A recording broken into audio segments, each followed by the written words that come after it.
할렐루야. 지금은 알레디아 채널에서 진행하고 있는 10분 만나 시간입니다. 지난 주간에는 우리가 로마서 2장 말씀으로 함께 은혜를 나누었고요.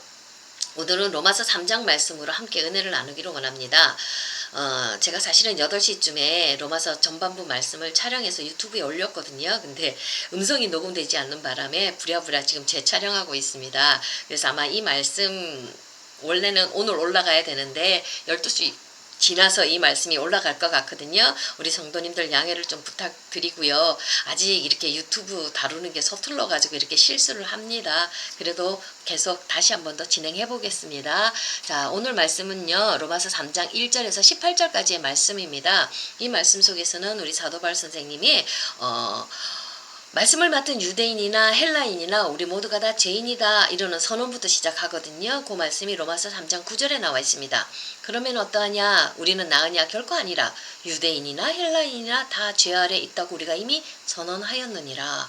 자, 우리가 죄인이라는 것에서부터 출발해야지 나중에 이제 로마서 뒷부분에 가면 핵심이죠. 우리가 믿음으로 구원을 얻는다는 거, 그 주제하고 연결이 되거든요. 그래서 전반부에 우리 모두가 다 죄인이라는 것부터 선언을 하고 있고요. 제가 오늘 핵심적으로 말씀드리고 싶은 부분은 죄로 인해서 우리가 영적으로 죽고 정신적으로 죽고 우리의 삶이 고통스럽게 됐다는 그 부분이 오늘 본문 말씀에 잘 나와 있거든요. 이 심리적으로 정신적으로 죽고 우리의 삶이 죽는 이 부분에 대해서 제가 우리 성도님들과 더불어 함께 은혜를 나누기를 원합니다. 자, 10절부터 또 자세히 한번 10절부터 또 말씀을 한번 자세히 들여다볼게요. 자, 10절 보면 기록된 바 의인은 없나니 하나도 없으며 깨닫는 자도 없다고 말씀해 주셨고요. 12절 하나님을 찾는 자도 없고 바로 요게 바로 영적인 죽음의 상태지요. 제가 들어왔을 때 하나님과 우리와의 관계가 단절되는 것, 우리가 하나님을 알지 못하고 하나님을 저버리고 가는 것, 이게 바로 우리의 영적인 죽음의 상태지요.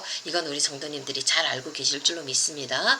자, 타와 치우쳐 함께 무익하게 되고 선을 행하는 자는 없나니 하나도 없도다 이렇게 말씀하셨고요. 자, 13절 14절 이 말씀입니다. 13절 14절 이 말씀은 죄로 인해서 우리의 인간의 정신과 심리와 인격이 죽어있는 그 상태를 너무 자세히 설명하고 있거든요. 뭐라고 하셨냐면 그들의 목구멍은 열린 무덤이요. 자, 우리의 목구멍, 죄인들의 목구멍은 열린 무덤이라고 했습니다. 그 혀로는 속임을 일삼으며 그 입술에는 독사의 독이 있고 그 입에는 저주와 악독이 가득하다고 얘기했습니다. 자, 그런 사람이 마음과 심리가 죽은 사람이 살아가는 삶의 상태가 어떻는지는 15절에 나와 있습니다. 그 발은 피 흘리는데 빠른지라 파멸과 고생이 있다고 얘기했습니다. 자, 내 입술에 지금 독사의 독이 가득하다고 이렇게 얘기를 하고 있거든요. 자, 이 상태가 어떤 상태인지는 우리 예수님도 말씀해 주고 계세요. 예수님이 마태복음 12장 34절 보면 독사의 자식들아 너희는 악하니 어떻게 선한 말을 할 수 있느냐 이는 마음에 가득한 것을 입으로 말함이라. 자, 내 마음에 악이 가득하면 독한 말을 내뱉고 내 마음에 선이 가득하면 선한 말을 내뱉고 생명의 말을 내뱉는다는 거 우리 잘 알고 있죠. 자, 그러니 13절 14절 그 마음의 상태가 어떤 상태예요? 그 사람의 마음이 완전히 죄로 인해서 죽어있는 상태, 독으로 악으로 가득 차 있는 상태, 그 상태를 지금 13절 14절에서 잘 설명해 주고 있지 않습니까? 자, 마음에 가득한 것이 항상 언어로 나오지요. 자, 내 말이 다른 사람을 죽이는 독소를 쏟아낸다는 것은 마음에 독이 가득한 그런 상태인데요. 자, 이게 바로 죄의 영향 아래 있는 인간의 마음 상태인데 특히 죄 가운데서도 특히 죄는 영혼, 육에 다 영향을 미치죠. 특히 심리적인 부분에 영향을 끼칠 때 이걸 우리는 죄책감이라고 얘기를 하고 있습니다. 죄로 가득한 마음의 상태, 죄책감, 죄를 느끼는 그런 상태를 우리는 얘기를 할 수가 있거든요. 죄책감이라는 말로 심리적인 상태를 우리가 잘 표현할 수가 있어요. 자, 그러면 인간의 마음에 큰 영향을 미치는 죄책감에 대해서 우리가 한번 살펴보면 죄와 죄책감은 좀 틀립니다. 성도님들. 죄는 존재적인 것이에요. 그건 우리의 뿌리예요. 근원이에요. 근데 죄책감은 죄의 뿌리에서 나온 심리적인 현상입니다. 자, 죄책감이 인간의 무의식 속에 심겨질 때 내 마음 깊은 곳에 들어갈 때 많은 부정적인 결과들이 나타나고요. 이렇게 될 때 자기뿐만 아니라 타인의 삶을 파괴시키고 피를 흘리게 만들어요. 본문에도 피를 흘린다고 그랬지 않습니까? 즉 나를 죽이고 타인을 죽이는 그런 피를 흘리는 그런 마음의 상태를 만들어버리고 삶의 상태를 만들어버리는 거거든요. 이 죄책감이 무시무시하지 않아요. 그래서 이 자기를 파괴할 뿐만 아니라 다른 사람을 파괴하는 이 죄책감이 언제 생기는 건지 거기에 대해서 한번 살펴보기를 원합니다. 자, 죄책감은요, 처음 우리 인간이 언제 생기냐면 아주 베이비 애기였을 때 엄마와 아기의 유아 상태에서부터 죄책감은 만들어지기 시작합니다. 아주 깊지요. 자, 우리 엄마는 아이들을 100%잘 기르려고 해요. 만족스럽게 정말 아이를 최선을 다해서 기르려고 하는데 그게 그렇게 만만치가 않습니다. 아이들이 원하는 때에 아이들이 원하는 양식으로 100% 아이들의 욕구를 우리 엄마들이 만족시켜 줄 수가 없어요. 엄마가 때로는 우는 아이한테 젖을 좀 늦게 줄 수도 있고 아이 기저귀 조금 늦게 갈아줄 수도 있어요. 아이를 조금 불편하게 할 수도 있어요. 근데 우리 아이들은 그렇게 될 때 엄마한테 화가 나요. 그래가지고 자기 뜻대로 해주지 않는다고 엄마한테 어마어마하게 울면서 자기의 분풀이를 하지요. 그럴 때 그 우는 아이들, 우리 어머니들 달랠 때 얼마나 힘들어요. 쩔쩔매잖아요. 쩔쩔맬 때 그 엄마의 얼굴들은 어떤 때는 짜증나는 얼굴일 수도 있고 그 눈은 또 어떤 때는 또 화가 나는 얼굴일 수도 있고 아주 행복한 얼굴은 아니지 않습니까? 그 쩔쩔매고 불안해하고 힘들어하는 엄마의 얼굴을 보면서 아이들은 마음에 죄책감이 조금씩 올라오기 시작하는 겁니다. 내가 엄마한테 뭔가 잘못했구나. 우리 엄마를 힘들게 했구나. 내가 엄마를 저렇게 불행하게 만들었구나. 뭔가 잘못했다는 그 느낌이 마음속에 조금씩 생기기 시작해요. 이게 죄책감의 뿌리거든요. 근데 이 감정은 내가 뭔가 잘못했다는 이 감정은 참 불편해요. 그래서 어떻게 하냐면 아이들이 이 감정이 정확하게 인지도 안 되니까 아이들은 무의식에 억압해버려요. 마음 깊은 곳에다가 숨겨놔버려요. 근데 우리의 무의식은 참 재밌는 게 뭐냐면 반드시 억압된 그 어떤 감정들은 그대로 얌전히 있으면 되는데 현실 생활에서 불쑥불쑥 반복해서 나와요. 해결되지 않은 감정들은 불쑥불쑥 올라와서 내 삶을 괴롭게 만드는 거예요. 그러니까 억압된 죄책감이 해소가 안 되는 거예요. 해결이 안 되는 거예요. 우리 아이들이나 어린들의 삶에 계속 영향력을 행사하는 거예요. 어떤 영향력을 행사하냐면 자, 뭔가 잘못했어, 죄를 지었어, 이런 죄책감이 마음에 들면 이건 반드시 이 죄책감은 죄값을 치르려는 경향이 있어요.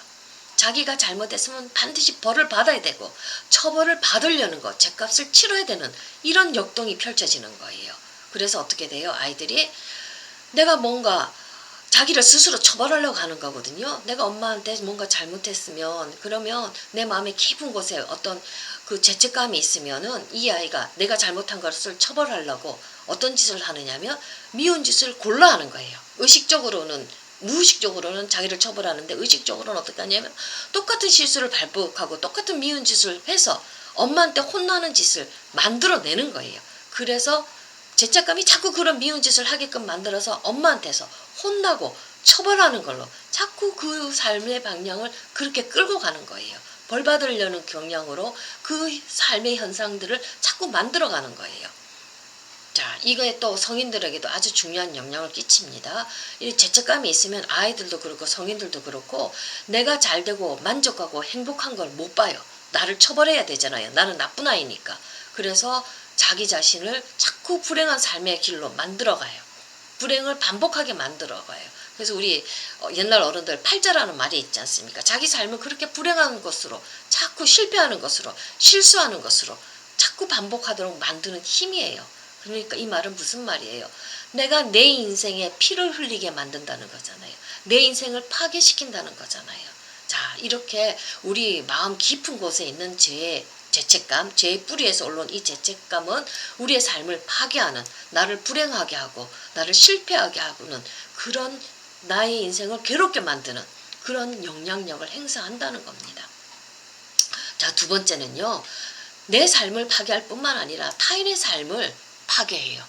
내 입에서 나오는 이 독한 말들이 다른 사람의 마음을 아프게 하고 상하게 하지 않습니까? 다른 사람의 눈에 피눈물을 흘리게 하지 않습니까? 삶을, 그래서 본문에도 뭐라고 얘기했어요? 그 말이 피 흘리는데 빠르다고 했습니다. 내 입에 나오는 말이 이거 다른 사람을 아프게 하고 상처나게 하고 죽이고 파괴한다는 의미죠. 타인과 다투고 싸우고 갈등을 일으킨다는 그런 뜻이죠. 자, 심리기제 중에 또 하나가 중요한 게 투사입니다. 뭐냐면 내 안에 어떤 불편한 감정들이 있으면 그걸 감당하기 어려워서 타인 탓으로 돌리는 거예요. 그러니까 내 안에 죄책감이 감당하기 힘들잖아요. 너무나 불편하잖아요. 그러니까 타인 탓으로 돌려버리는 거예요. 그러니까 내 삶의 어려움을, 고통을 내 탓으로, 내 잘못이야로 여기지 않고 내가 이렇게 불행하게 사는 것은 남편 탓이야. 내가 이렇게 힘들게 사는 것은 엄마 아빠 탓이야. 이렇게 타인의 탓으로 돌려버려요. 회개 안 한다는 얘기죠. 그러니까 관계에서 잘못을 타인에게 돌릴 때 갈등은 필연적이죠. 그리고 그 갈등은 파괴되죠. 서로의 가슴에 피를 흘리게 만들어버리죠. 자, 오늘 본문 말씀을 통해서 죄의 뿌리에서 나온 이 죄책감이 우리의 심리에 자리 잡을 때 나의 삶을 파괴하고 타인의 삶을 파괴하고 서로가 서로를 힘들게 한다는 것, 우리가 이 죄의 영향력이 이렇게 크다는 것을 우리가 이 짧은 본문 속에서 알 수가 있었습니다. 자, 그런 삶이 어떤지 결론적으로 또 나와 있거든요. 16절 18절 보면 16절 18절 보면 그렇게 죄로 물든 삶에는 파멸과 고생이 있고 그 길에 있어 파멸과 고생이 그 길에 있어 평강의 길을 알지 못하였고 그들의 눈앞에 하나님을 두려워함이 없느니라 이렇게 얘기했죠. 자, 나의 삶도 파괴할 뿐만 아니라 다른 사람의 삶을 파괴해서 우리의 인생에서 삶에서 이렇게 피를 흘리게 만들어 버릴 때 그 삶이 어떻습니까? 그 거칠고 그 괴로운 삶은 파멸과 고생이죠. 평강이 없는 삶이죠. 자, 죄가 들어와서 우리에게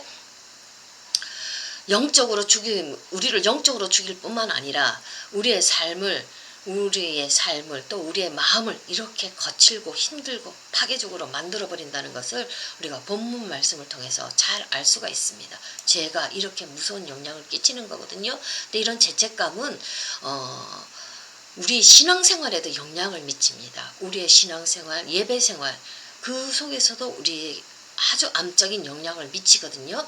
그 부분에 대해서는 우리가 내일 다시 한 번 더 살펴보도록 하겠습니다. 오늘은 여기까지 하고요. 참 감사합니다.